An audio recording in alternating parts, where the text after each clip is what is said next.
За сайн байцгаана уу. За энэ удаагийн хичээлээр бүгдээ лабораторийн хичээл үзье. За хэрхэн одоо энэ сүлжээ гэдэг юмыг үүсгэх тухай үзэхэр бэлэн болоод байна. За ашиглах багаж зэвсгүүдийн хувьд бол өмнө хэдүүлээ ярилцсан байгаа бах. За тэгтээ бол давтаа дахиад нэг үзье. За мэдээж энэ бол бие халаалт хийх ийм хэсэг байна. За ингээд ер нь ямар нэгэн програмчлалын одоо хэл ер нь програмчлалын технологи сууж байхад бол Hello World гэж юм уламжлалт жижигхэн бичдэг ийм жижигхэн програм байдаг. За энийг бол одоо хэдүүлээ хийж үзье. За мөн одоо хэрхэн сүлжээ үүсгэх тухай Network X гэж энэ хамгаалалтай сан ашиглаад үүсгдэг болохыг үзье. За багаж хэрэгслийн хувьд бол Visual Studio Code гэж ийм маш сайн эдитер байна. За орчин үед бол одоо хамгийн их хэрэглэгдэж байгаа, хамгийн их тренд болсон одоо lightweight гэж хэлдэг, хамгийн хөнгөн. За энийг бол Microsoft Zcom-оос татчаад за Visual Studio Code ингүүт аянда гараад ирнэ. За хэдүүлээ яг Google гэж үзье. За энэ бол их амархан. Visual Studio Code гэж за энэ гарч ирж байна. За энэ хамгийн ихний линк бол энд байж байна. За миний хувьд одоо Mac үйлдвэрлэлийн систем учраас Mac дээр татчих уу гэж. За ингээд энэ дэрэн дараад өөрийнхөө үйлдвэрлэлийн систем төвлөрүүлээд татаад авчна.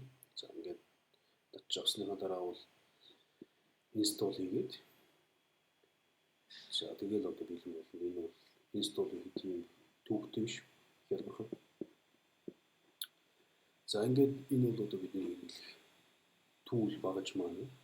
За онцлог editor гэж одоо англиар бол хэлдэг. Монголоор бол багаж гэсэн үг. За мөн онлайн эдитер байна. За онлайн эдитер бол их тохиромжтой яагаад гэвэл Google Colab гэж юм байдаг. За энэ дээр бол colab.research.google.com гэдэг. Ингээд оронгууд аянда ишиг орохын тулд Google Gmail үүсгэсэн байх хэрэгтэй. За тэгээд өөр бол за тэр удаагийн Gmail үүссэн учраас хэлэн одоо Colab үүсэж байгаа. За ингээд энэ дээр бол одоо new notebook гэдэг нь суугчна. За ингээд энэ Colab-ийн одоо давуу тал бол GPU гэж тооцоолох тийм нэгэд бол зориулагдсан график процесс unit гэж юм байна. За ингээд одоо үзье. Шүү. Python дээр бичиж явчихна. За одоо жишээ нь Hello World гэдэг. За энэ одоо print гэдэг бол энэ print-ийн дотор бичсэн зүйлийг л хийлнэ гэсэн утгатай. За Hello World гэж жишээ. Social network analysis. Энэ бол жишээ нь хийж ястаа. За энэ жишээ. За ингээд хоёр сонголт байх нь. За нэг нь онлайн эдитер, за нэг Google Colab гэж. За нэг нь одоо Visual Studio Code гэдэг нь зөвхөн офлайн ажилладаг. Зөвхөн одоо машин дээр ч ажилладаг юм байна. За бүгд үнэгүй. Энэ одоо сонголт хамгийн төгөмжтэй юм зүйл байна. За дөрөв хэлсэн Visual Studio Code бол зөвхөн учраас хэрэглэхэд суухад ялбах. За Python бол одоо үсэндээ орчин үеийн хамгийн сайн хэлбэлч. За тухайн хэлбэлийнхаа за одоо орчин үеийн технологиудыг бол одоо Python хамгийн их сайн дэмжиж хамгийн их сайн ажиллаж байна. За машин сургуулийн төр бол одоо заашгүй учраас бол Python гэдэг сонгоод байна. За social network-ийн сонгууд дээр ч гэсэн одоо энэ бидний сонгууд тухайн одоо network гэж байна. За хэдүүлээ Hello World-ийг бол одоо аль хэдийн сайн туршаад үзлээ. Colab дээр за Visual Studio Code дээр бол та өөрсдөө туршаад үзсэн зүгээр байлгүй. За хэрхэн одоо сүлжээ үүсгэх вэ гэж. За энэ дээр бол хэдүүлээ одоо Network X гэж сан хэрэгжилж байгаа. За энэ бол одоо social сүлжээ apply social network гэж одоо хэрэглээний social network гэсэн юм онолтууд гэдэг тооцоолдог.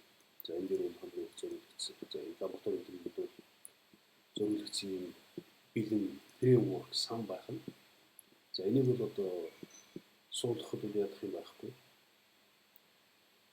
За хэрвээ Mac-тай мөн Linux-тай байх юм бол PIP install network X гэж болгож байна. Надад бол аль хэдийн суулцсан байгаа учраас суулцсан байна гэж гарч ирэх хэрэгтэй байна.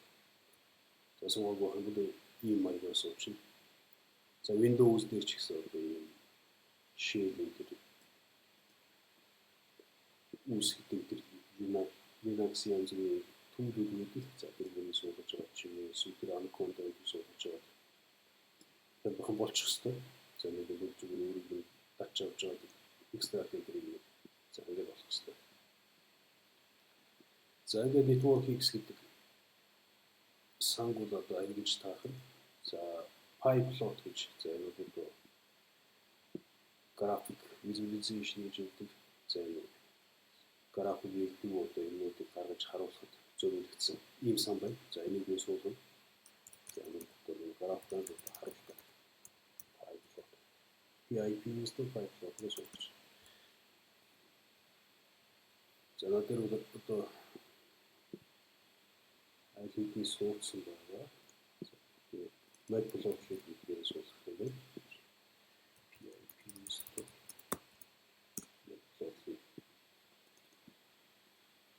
За энэ бол аль хэдийн шаардлагыг хангаж байна гэж тийм учраас одоо энэ хэрэглээ суудсан байна.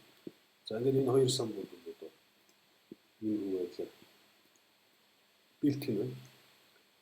За ангисны дараа бол одоо энэ network X-ийн граф гэдэг энийг одоо G гэдэг хүсгчээд утга өгчих. За энэний дараа бол одоо хэдийгээр нэг стопер нодуудыг нь за тэгээд ээжтэй нэмэх нь за тэр нод гэдэг бол одоо бидний өмнө үзнээр бол нэг social actor буюу одоо сүлжээний төлөөлөгч гэж монголоор хэлээд байгаа. За тийм юм байх нь. За энэ дээр бол хэдүүлээ шинэ файл үүсгэн Visual Studio Code дээр за ингээд үүсгэсэн файлаа бол одоо хадгалж таарна. За лабны файл гэж. За ингэсний дараа бол одоо хэрэглэх сангуудаа input хийж оруулж ирэх файл дээр. За тэгээд бол network X-ийн ANX гэдэг юм. За дараа нь одоо PyPlot-он бол одоо PLT гэдэг чөлөөтэй бол оруулах юм. За энэ хоёр сан бэлэн болсон. За одоо энэ бол одоо сүлжээгээ байгуулах гэдэг. За сүлжээгээ байгуулахын тулд граф гэж юм ойлголт байна. За энийг бол одоо үүсгэх юм. За граф гэдэг нь одоо бидний сүлжээний бүтцийн юмыг л одоо гаргаж өгөх гэдэг байгаа. Ийм л ойлголт явуулж байна. За энэ дээр бол одоо тэр график одоо үүсгэсэн бол ээж гэж ойлголт байдаг. За энэ дээр бол жишээ нь энэ ээж гэдэг нь зөвхөн холбоос явж байгаа гэсэн. За энэ нод 1-ээс нод 2-ийн хооронд нэг холбоос үүсгэн. За нод 2-оос нод 3-ийн хооронд холбоос үүсгэн. За тэгээд нод 1-ээс нод 4-ийн хооронд холбоос үүсгэн.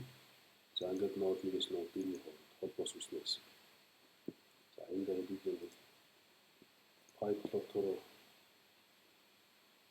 үүсгэж харахаар за энэ хаана ямар юм болоод байгаа юм харагдана. За энэ дээр position гэж за энэ одоо coordinate-ийг зааж өгч гэсэн. За нодны хувьд 20 30 гэдэг цэг дээр байх нь. За нод 2 бол 40 30 гэдэг, нод 3 бол 30 10 дээр. За нод 4 бол 40 40 гэдэг координат дээр байна гэж. За энэ хавтгай байх нь. За ингээд ингэснийхэн дараа бол draw network X гэдэг ийм бэлэн функцүүд байна. За энэ дээр бол энэ график юм оруулаад за тэгээд одоо байршлыг нь сүлжээ гэсэн тодорхой supposition гэдэг юм. Тодорхойлчихно. За ингээд save чи.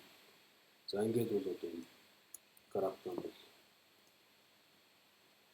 харуулчихна. За одоо бол үндсэндээ биднэрт бол нэг 4 нодтой за тэгээ хоорондоо холбогдсон нод болгоно. За ийм нэг сүлжээг бол одоо харуулах нь. За бид мөснийхөө дараа бол энэ from Python terminal гэж энийг сонгочихно. За тэгэхээр бид дуудаад өгсөн. За энд бол одоо бидний сүлжээ юм гэж үүсэж байгаа юм. За нэг нод нэгээс нод хоёр руу холбогдсон. За нод 2-өөс нод 3 руу. За нод 1 нод 3 бол хоорондоо холбогдсон. За нод 4 нод 1-д хоорондоо холбогдсон. За энэ байдлын граф бол үүсэж байгаа юм. За энэ бол одоо хялбархан байх Python ашиглаад бидний 5-6 мөн кодлоод өгчих. За энийг бол одоо дэлгэрүүлээд бүгднгээс дурчулна. За ингэсний дараа бол одоо гэрийн даалгавар байна жижиг. За энэ дээр ямар гэрийн даалгаврыг хүүхдийн зэрэг. За одоо танай анги бол одоо хэдэн хүүхдтэй. За энэ сүлжээг бол одоо үүсгэх юм. За ийм нэг жижиг гэрийн даалгавар network X бол pipeline-ыг бий үүсгэх. За энэ ангийн сүлжээ гэдгийг одоо үүсгэж гэрийн даалгаварт харуулах нь. За удахгүй дараагийн хичээлээр уулзъя.